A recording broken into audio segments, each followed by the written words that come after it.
6वां अध्याय। मेधा ऋषि का राजा सुरथ और समाधि को भगवती की महिमा बताते हुए मधुकैटभ वध का प्रसंग सुनाना। मार्कंडेय जी बोले, सूर्य के पुत्र सावर्णी जो 8वें मनु कहे जाते हैं, उनकी उत्पत्ति की कथा विस्तार पूर्वक कहता हूँ, सुनो।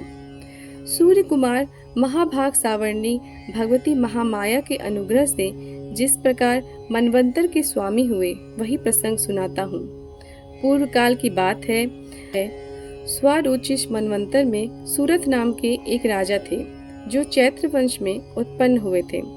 उनका समस्त भूमंडल पर अधिकार था। वे प्रजा का अपने और पुत्रों की भांति धर्म पूर्वक पालन करते थे। तो भी उस समय कोला विध्वंसी नाम के क्षत्रिय उनके शत्रु हो गए। राजा सूरथ की दंड नीति बड़ी प्रबल थी। उनका शत्रुओं के साथ संग्राम हुआ। यद्यपि कोला विध्वंसी संख्या में कम थे, तो भी राजा सूरथ युद्ध में उनसे परास्त हो गए।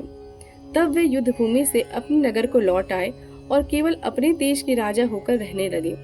समूची पृथ्वी से अब उनका अधिकार जाता रहा, किंतु वहां भी उन प्रबल शत्रुओं ने उस समय महाभाग राजा सूरथ पर आक्रमण कर दिया। राजा का बल क्षीण हो चला था, इसलिए उनके दुष्ट, बलवान एवं दुरात्मा मंत्रियों ने वहां उनकी राजधानी में भी राजकीय सेना और खजाने को हथिया लिया। सूरथ का प्रभुत्व नष्ट हो चुका था, इसलिए वे शिकार खेलने के बहाने घोड़े पर सवार हो वहां से अकेले ही एक घने जंगल में चले गए। वहां उन्होंने विप्रवर मेधा मुनि का आश्रम देखा, जहां कितने ही हिंसक जीव अपनी स्वाभाविक हिंसावृत्ति छोड़कर परम शांत भाव से रहते थे। मुनि के बहुत से शिष्य उस वन की शोभा बढ़ा रहे थे। वहां जाने पर मुनि ने उनका सत्कार किया और वे उन मुनि श्रेष्ठ के आश्रम पर इधर उधर विचरते हुए कुछ काल तक रहे। फिर ममता से आकृष्ट चित्त होकर वहां इस प्रकार चिंता करने लगे, पूर्व काल में मेरे पूर्वजों ने जिनका पालन किया था, वही नगर आज मुझसे रहित है।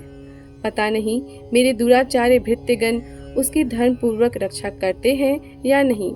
जो सदा मद की वर्षा करने वाला और सूरवीर था, वह मेरा प्रधान हाथी अब शत्रुओं के अधीन होकर न जाने किन भोगों को भोगता होगा। जो लोग मेरी कृपा, धन और भोजन पाने से सदा मेरे पीछे पीछे चलते थे, वे निश्चय ही अब दूसरे राजाओं का अनुसरण करते होंगे। उन अपव्ययी लोगों के द्वारा सदा खर्च होते रहने के कारण अत्यंत कष्ट से जमा किया हुआ मेरा वह खजाना खाली हो जाएगा। ये तथा और भी कई बातें राजा सूरथ निरंतर सोचते रहते थे। एक दिन उन्होंने वहां विप्रवर मेधा के आश्रम के निकट एक वैश्य को देखा और उससे पूछा, भाई तुम कौन हो? यहाँ तुम्हारे आने का क्या कारण है? तुम क्यों शोकग्रस्त और अनमने से दिखाई देते हो? राजा सूरथ का यह प्रेम पूर्वक कहा हुआ वचन सुनकर वैश्य ने विनती भाव से उन्हें प्रणाम करके कहा। वैश्य बोला, राजन, मैं धनियों के कुल में उत्पन्न एक वैश्य हूँ। मेरा नाम समाधि है। मेरे दुष्ट स्त्री पुत्रों ने धन के लोभ से मुझे घर से बाहर निकाल दिया है। मैं इस समय धन, स्त्री और पुत्रों से वंचित हूँ। मेरे विश्वसनीय बंधुओं ने मेरा ही धन लेकर मुझे दूर कर दिया है, इसलिए दुखी होकर मैं वन में चला आया हूँ। यहाँ रहकर मैं इन बात को नहीं जानता कि मेरे पुत्रों की, स्त्री की और स्वजनों की कुशल है या नहीं। इस समय घर में वे कुशल से रहते हैं अथवा उन्हें कोई कष्ट है। वो मेरे पुत्र कैसे हैं? क्या वे सदाचारी हैं अथवा दुराचारी हो गए हैं? राजा ने पूछा, जिन लोभी स्त्री पुरुष आदि ने धन के कारण तुम्हें घर से निकाल दिया, उनके प्रति तुम्हारे चित्त में इतना स्नेह का बंधन क्यों है? वैश्य बोला, आप मेरे विषय में जैसी बात कहते हैं वह सब ठीक है, किंतु क्या करूं, मेरा मन निष्ठुरता नहीं धारण करता। जिन्होंने धन के लोभ में पड़कर पिता के प्रति स्नेह, पति के प्रति प्रेम तथा आत्मीय जन के प्रति अनुराग को तिलांजलि दे मुझे घर से निकाल दिया है, उन्हीं के प्रति मेरे हृदय में इतना स्नेह है।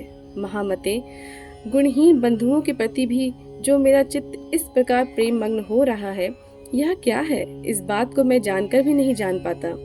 उनके लिए मैं लंबी सांसें ले रहा हूँ और मेरा हृदय अत्यंत दुखी हो रहा है। उन लोगों में प्रेम का सर्वथा अभाव है, तो भी उनके प्रति जो मेरा मन निष्ठुर नहीं हो पाता, इसके लिए मैं क्या करूं?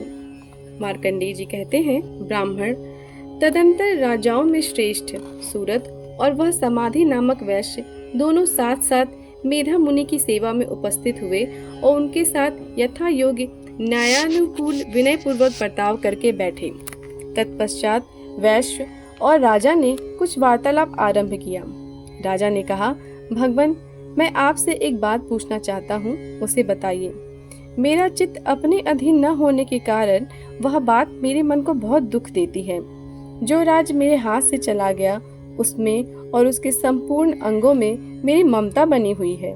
मुनि श्रेष्ठ, यह जानते हुए भी कि वह अब मेरा नहीं है, अज्ञानी की भांति मुझे उसके लिए दुख होता है।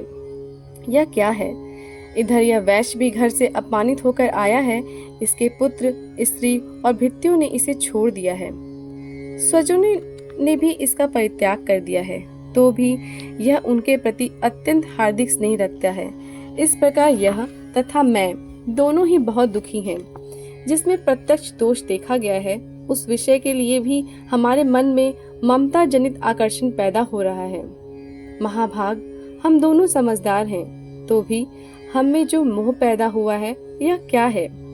विवेक शून्य पुरुष की भांति मुझ में और इसमें भी यह मूढ़ता प्रत्यक्ष दिखाई देती है। ऋषि बोले, महाभाग, विषय मार्ग का ज्ञान सब जीवों को है, इसी प्रकार विषय भी सबके लिए अलग अलग है। कुछ प्राणी दिन में नहीं दिखते और दूसरे रात में भी नहीं देखते, तथा कुछ जीव ऐसे हैं जो दिन और रात्रि में भी बराबर ही देखते हैं। यह ठीक है कि मनुष्य समझदार होते हैं, किंतु केवल वे ही ऐसे नहीं होते। पशु, पक्षी और मृग आदि सभी प्राणी समझदार होते हैं। मनुष्यों की समझ भी वैसे ही होती है जैसे उन मृग और पक्षियों की होती है, तथा जैसी मनुष्यों की होती है वैसे ही उन मृग, पक्षी आदि की होती है।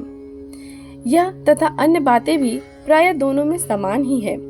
समझ होने पर भी इन पक्षियों को तो देखो, ये स्वयं भूख से पीड़ित होते हुए भी मोहवश बच्चों की चोंच में कितने चाव से अन्न के दाने डाल रहे हैं। नरश्रेष्ठ, क्या तुम नहीं देखते कि ये मनुष्य समझदार होते हुए भी लोभवश अपने किए हुए उपकार का बदला पाने के लिए पुत्रों की अभिलाषा करते हैं?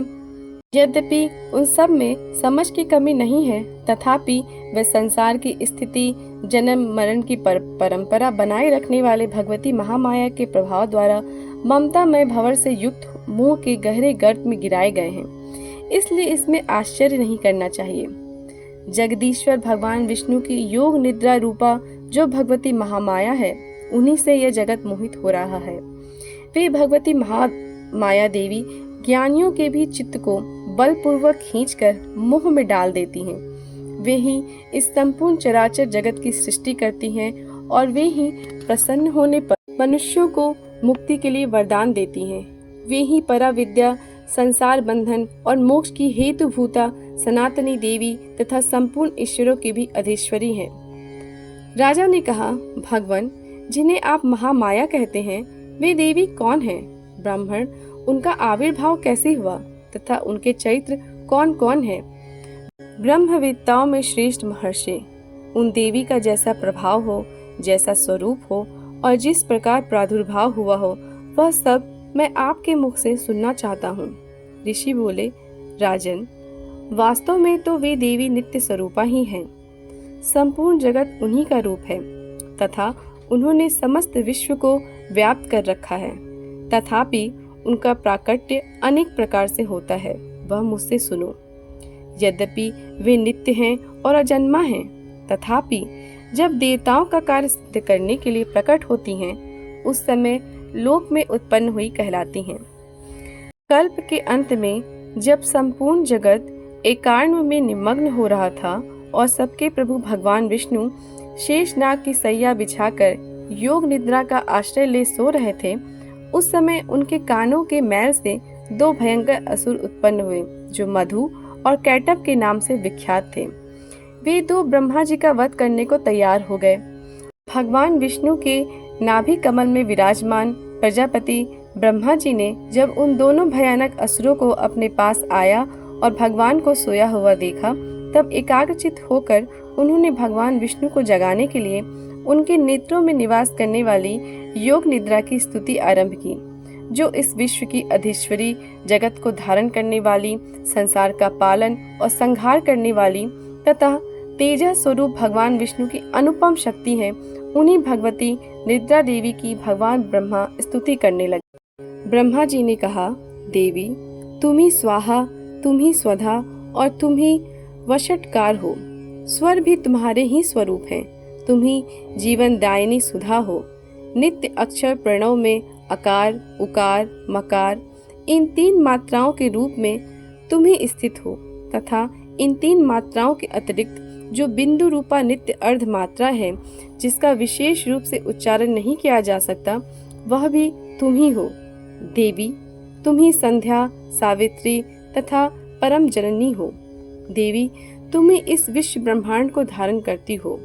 तुमसे ही इस जगत की सृष्टि होती है, तुम ही से इसका पालन होता है और सदा तुम ही कल्प के अंत में सबको अपना ग्रास बना लेती हो।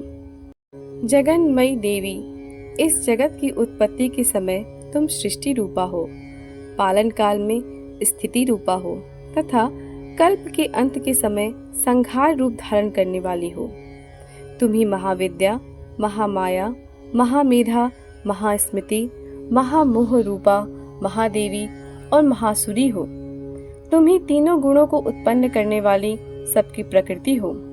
भयंकर कालरात्रि, महारात्रि और मोहरात्रि भी तुम ही हो। तुम ही श्री, तुम ही ईश्वरी, तुम ही ह्रीम और तुम ही बोध स्वरूपा बुद्धि हो। लज्जा, पुष्टि, तुष्टि, शांति और क्षमा भी तुम ही हो।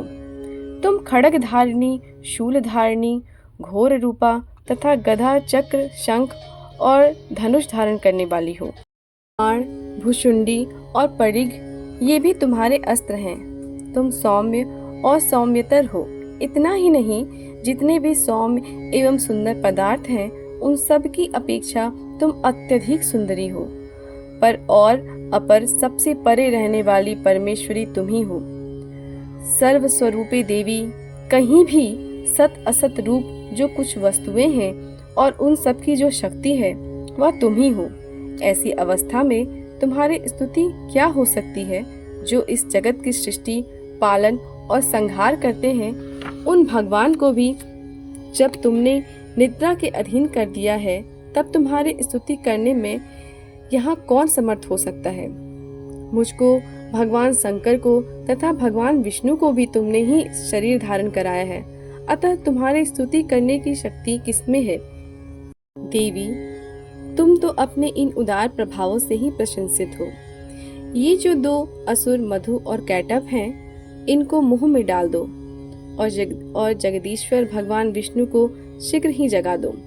साथ ही इनके भीतर इन दोनों महान असुरों को मार डालने की बुद्धि उत्पन्न कर दो। ऋषि कहते हैं, राजन, जब ब्रह्मा जी ने वहां मधु और कैटभ को मारने के उद्देश्य से भगवान विष्णु को जगाने के लिए तमोगुण की अधिष्ठात्री देवी योग निद्रा की इस प्रकार स्तुति की, तब वे भगवान के नेत्र, मुख, नासिका, बाहु, हृदय और वक्ष स्थल से निकलकर अव्यक्त जन्मा ब्रह्मा जी की दृष्टि के समक्ष खड़ी हो गई। योग निद्रा से मुक्त होने पर जगत के स्वामी भगवान जनार्दन उस एकार्णव के जल में शेषनाग की सैया से जाग उठे।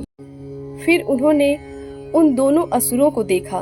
वे दुरात्मा मधु और कैटभ अत्यंत बलवान तथा पराक्रमी थे और क्रोध से लाल आंखें किए ब्रह्मा जी को खा जाने के लिए उद्योग कर रहे थे। तब भगवान श्री हरि ने उठकर उन दोनों के साथ 5000 वर्षों तक केवल बाहु युद्ध किया। वे दोनों ही अत्यंत बल के कारण उन्मत्त हो रहे थे। इधर महामाया ने भी उन्हें मुंह में डाल रखा था, इसलिए वे भगवान विष्णु से कहने लगे, हम तुम्हारी वीरता से संतुष्ट हैं, तुम हम लोगों से कोई वर मांगो। श्री भगवान बोले, यदि तुम दोनों मुझ पर प्रसन्न हो तो अब मेरे हाथ से मारे जाओ। बस इतना सा ही मैंने वर मांगा है, यहाँ दूसरे किसी वर से क्या लेना है। ऋषि कहते हैं, इस प्रकार धोखे में आ जाने पर जब उन्होंने संपूर्ण जगत में जल ही जल देखा, तब कमल नयन भगवान से कहा, जहाँ पृथ्वी जल में डूबी हुई न हो, जहाँ सूखा स्थान हो, वहीं हमारा वध करो। ऋषि कहते हैं, तब तथास्तु कहकर शंख, चक्र और गदा धारण करने वाले भगवान ने उन दोनों के मस्तक अपनी जांघ पर रखकर चक्र से काट डाले। इस प्रकार ये देवी महामाया ब्रह्मा जी की स्तुति करने पर स्वयं प्रकट हुई थी। अब पुनः तुमसे उनके प्रभाव का वर्णन करता हूँ।